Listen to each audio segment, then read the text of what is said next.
Hello everyone, today we are going to speak about how to build a bending active element. So for the start, let's consider we have a line in the Rhino screen. So I'm going to bring it into the Grasshopper by setting one curve. Next, I'm going to consider the endpoints of this curve as the support points.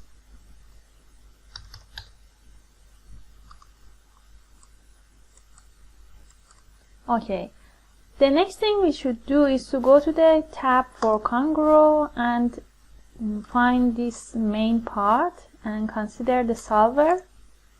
Then we should define the goal objects, and we can use a merge so that we combine all the goals to the goals object.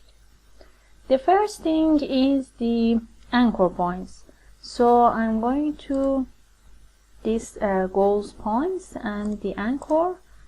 I'm considering the start point as the fixed point, which is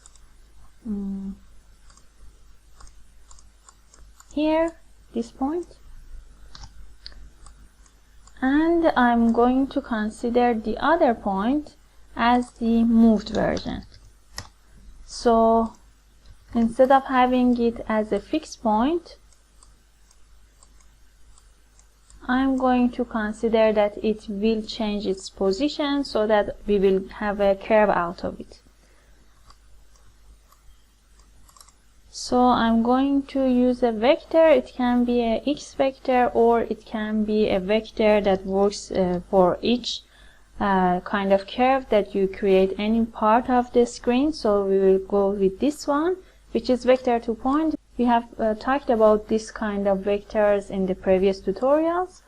So I'm going to make this vector to point based on this vector that starts from the end and goes to the start point. Next, I'm going to use a multiplication so that I can have a range of this vector.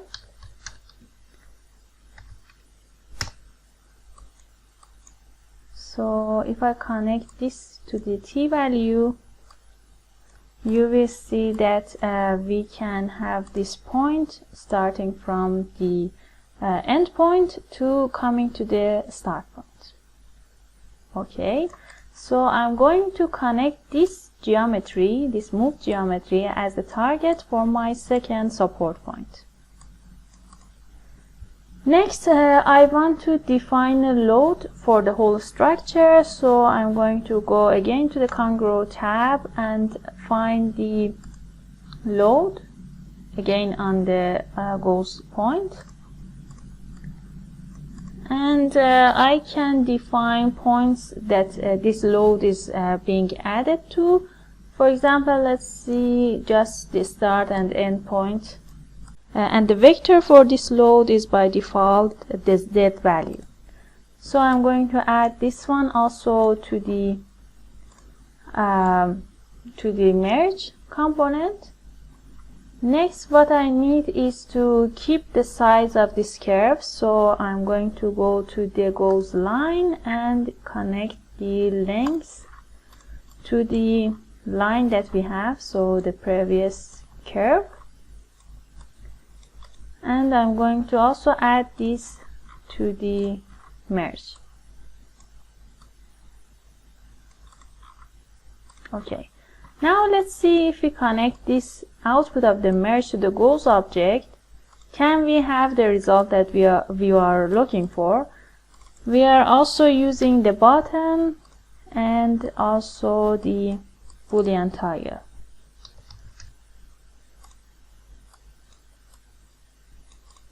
Let's put it on true, reset it, and let's see. What it shows is that just we have the point changing its position, but we are not seeing any kind of curve that we thought we would have.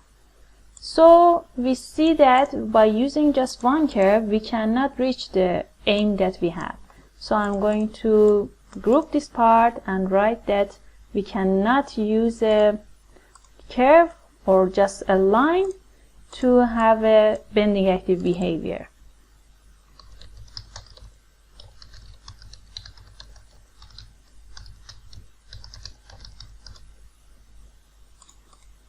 Okay, so for the next part, I'm considering this line as a polyline, consisting of different points inside it. So let's just disable this part, also hide it inside our Rhino, and I'm going to also internalize this data so that you can access it later, input for Rhino. And I'm going to use a series of points to create my polyline. So I'm going to use a construct point and consider this point in here, which is the 0, 0, 0 point, as the start point, and I'm going to consider these values as the y values. So I can define how many numbers it has. So now it's 10, let's put it on something like 20. And the steps between these points, let's put it on 5 or 4. Okay, now we have this set of points and we can define a polyline out of these points. Okay, but the problem is that we cannot see this point because it's exactly on the y-axis. So if we change its position to somewhere like x value of 2, the problem will be solved. Okay, so now if I consider the same process that we had in the previous definition in here, we can define the support points as the start and end points, with considering the end points to be to having a target support, which is considering a moved value, and considering a load and length. So again, let's do the same. So I can just copy this part and let's disconnect all the inputs.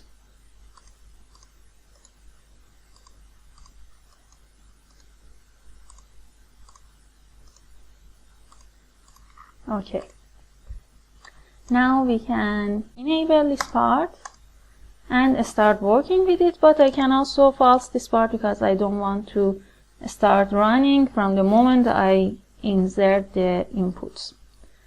So this is my polyline. I want to first extract the endpoints, so I can use again endpoints.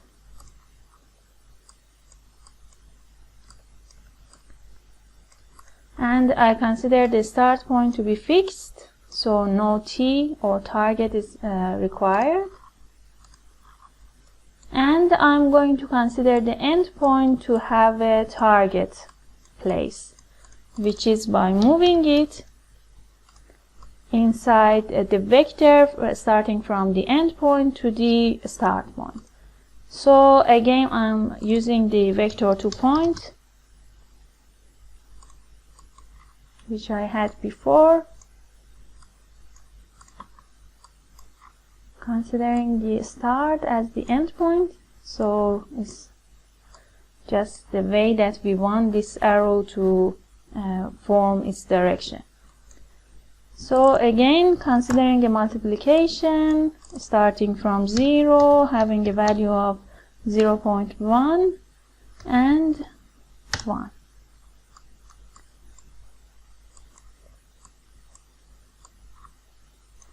So I'm considering this as the target anchor, and again we can see where it locates.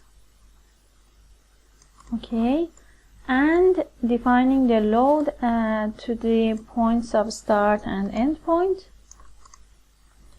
and the length of this polyline, which we have in here, we want it to be fixed.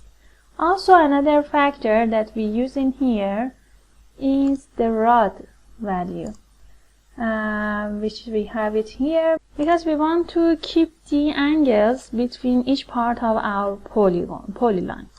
So I'm going to connect this polyline to the polyline input and then connect it to the merge component. So now if I run this definition, and let's also hide these parts.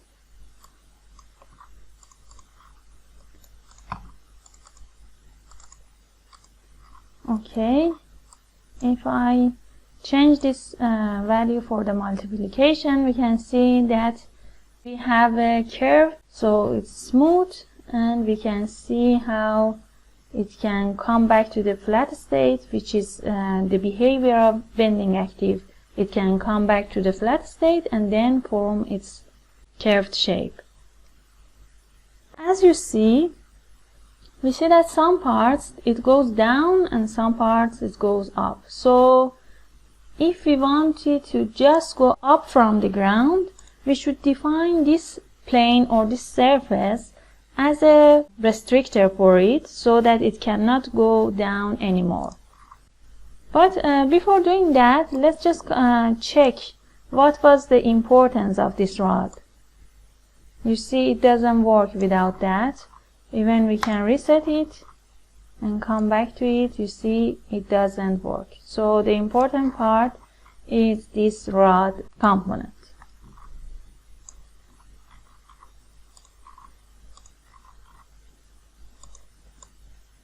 Okay, so for making this restriction of the ground, we are going to consider this collision, and we are using this solid point collide. We are defining the points of our polyline, so I'm going to use the explode, or we could simply use this construct point, so no difference. I'm going to use these, connect the vertices to the points, and I'm going to define a solid for it. So either I can draw it inside my rhino, or I prefer to have it inside my grasshopper. So I'm going to use a box center or center box, and I'm going to consider a value that fits the whole points that we have in here. So something like 10, the dimensions of x, y, and z value. So still it needs to be more. Okay, this can be okay. We can also change the start point for our box. So basically it's on 0, 0, but maybe we can increase it, or we can increase these dimensions. Next, we need to move it to the ground, so moving in the z value with the direction of negative, because now what you see, it's located from the center, so it has a z value which we don't want it. So I'm going to consider a z value of the same value we got for the dimensions, and I'm going to just put an expression of minus x, which means going down. Now this is the solid surface that we want, or solid box. So I'm going to connect it to the solid and add it to our goals object, so considering it also as an input for our merge. Now I can just hide it and see how it affects the whole behavior.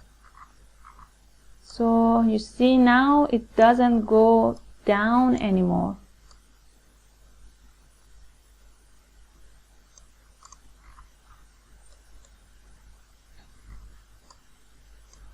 So I make this part also a group and write that we need a polyline to form the bending behavior.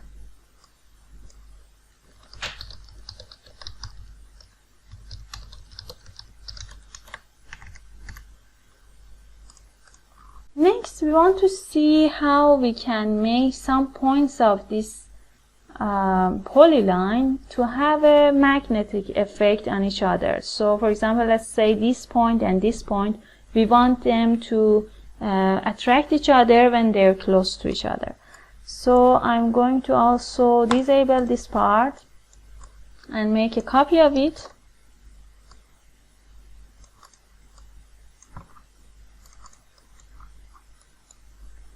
And let's go to this goals point again and use this magnetic snap.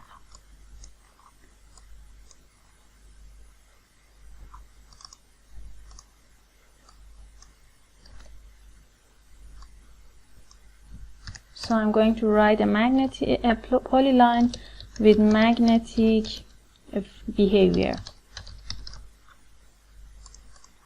Okay, so I'm going to use this explode that we had and use a list item.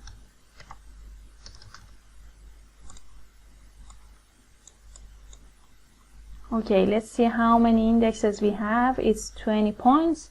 So we have the indexes from 0 to 19.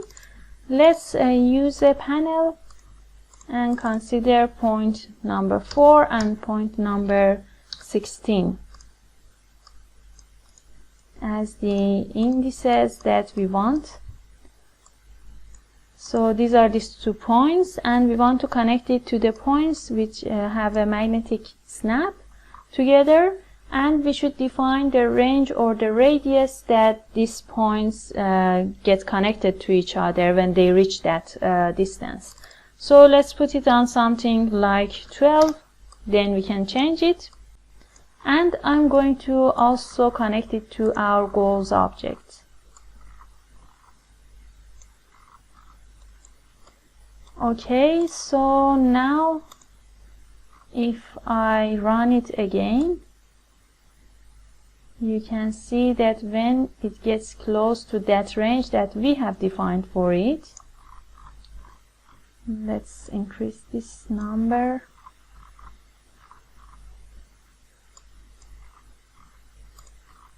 Okay, let's do it again.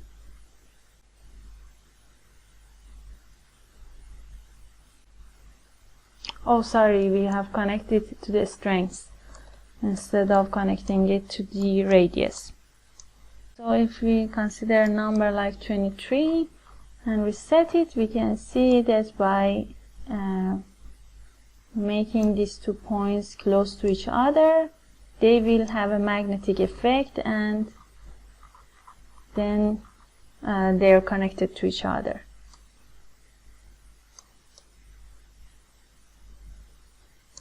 So that's how it works, and then we need to reset it and make this distance not working anymore. So if we increase the distance between these points and reset it, then we don't have this effect anymore, and then we can again have it by closing these 2 points together.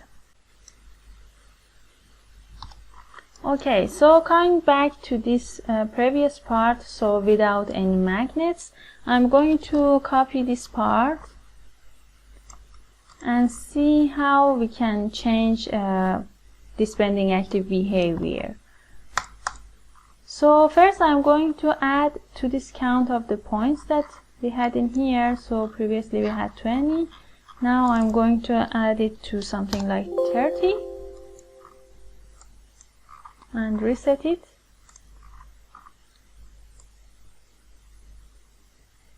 Okay, so now I want to see how I can have something like a plate or strip behavior out of it. So what I can do is to use a clean tree and connect it to the output, then using the explode tree to get the outputs in different branches. So the first one is a line, the second one is the polyline. Seems to be our polyline that we are, yeah, that's the same as we wanted. And now we can define an extrude for it. So this is not maybe this is not the best way you can define a strip, but because we have the curve in here, we can simply use these and define the direction which is in here, the x direction. So just typing x using the unit x and defining a width for our strip. Let's say it's 4.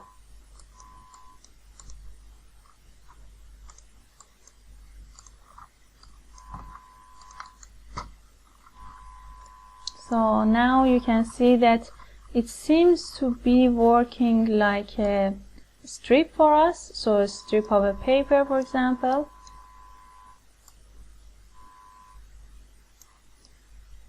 and then coming back to the previous state of the flat. And as you see, it keeps the length of our strip, which is very important.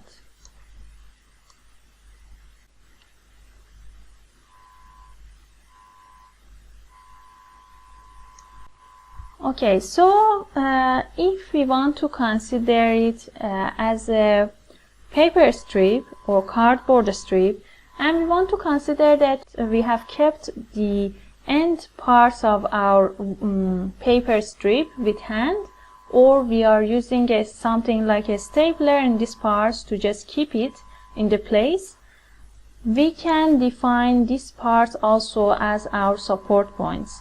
So how can we do that? Is that so I'm going to first write it in here that we want to use a stapler at both ends. So what we had as the anchor points was here the just the points, which is the end points. So if we want to add it to work as a stapler, we need to add to this point. So just not using this end points, but also using the vertices. So in this part, I'm going to disconnect these anchors to the points.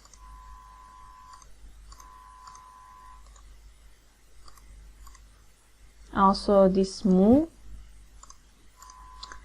Now what I'm going to do is to get a list item out of our indices.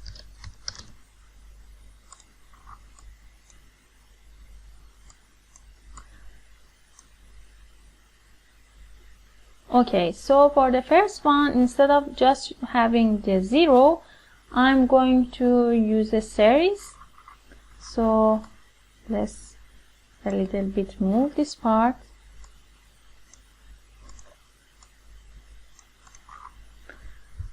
I'm going to add a series to this part, and the count, let's put it on 3, which means how many points I want to extract from our list item. So I got these 3 points, and I can also copy this part and just change the list to the reverse list so that I can get the end points. So 3 for the start and 3 for the end point. The first part, I don't want it to have a target, so I want them to be fixed in the place. And for the last 3 parts, I want them to move. So how they will be moved is similar to the previous part. Just I want to keep this item out of this list item to the move. So we can see that now these 3 points will be moved. So if I just show this part, you can see that these 3 points are going to be moved together. So I'm going to connect this output of the move to the target. And now let's see what else we need. So everything is in the place, and we just need to run it. So you can see that now, let's also hide this part. Now you see that instead of having a curve, it's more like a curve that has 2 flat parts in the ends.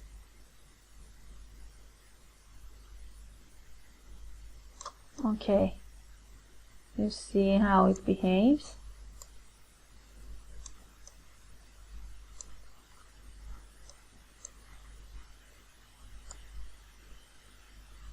We can also hide this extrusion so that we just see the curve, or also curve and the points, and see how this having the fixed ends works.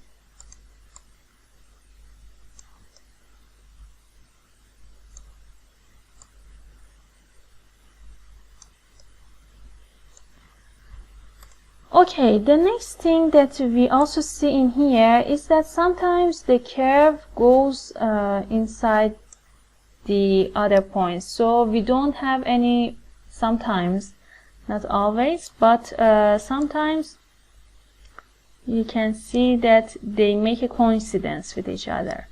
So how can we eliminate this coincidence and make a restriction for it so that if they are becoming near each other, they go different directions, like what we saw, for example, in here, so that they don't make a coincidence together. Let's see how we can solve that. So I'm going to also make this part a group, and I will publish all of them in Food for Rhino. So let's get a copy from this part, and don't forget to disable the previous parts, especially this solver. Sometimes it makes a problem if you have multiple solvers on a definition.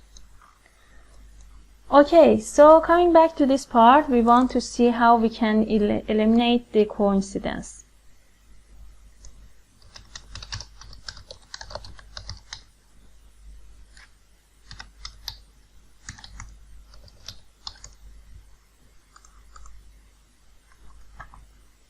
So if we go to the Kangaroo, we have specific parts for it, which defines how we can eliminate the collision or coincidence. So I'm going to use this sphere collide and define my points, which are these vertices, as the points that I don't want them to have a collide together. So I'm going to add it to my merge, and also delete the last part that it adds to the merge. Now if we come back to the flat state and also reset it, now we can see how it affects the code. Okay, you see it doesn't go together like what you see in here. There is a distance between them.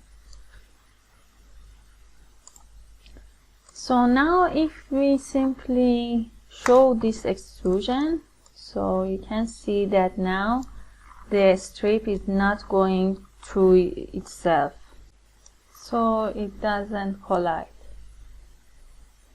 especially in this point, in this part of the points. So because for this strip we haven't defined the other part, it's just working with one part of it. Okay, I hope you liked this video, and we will continue in the next tutorial.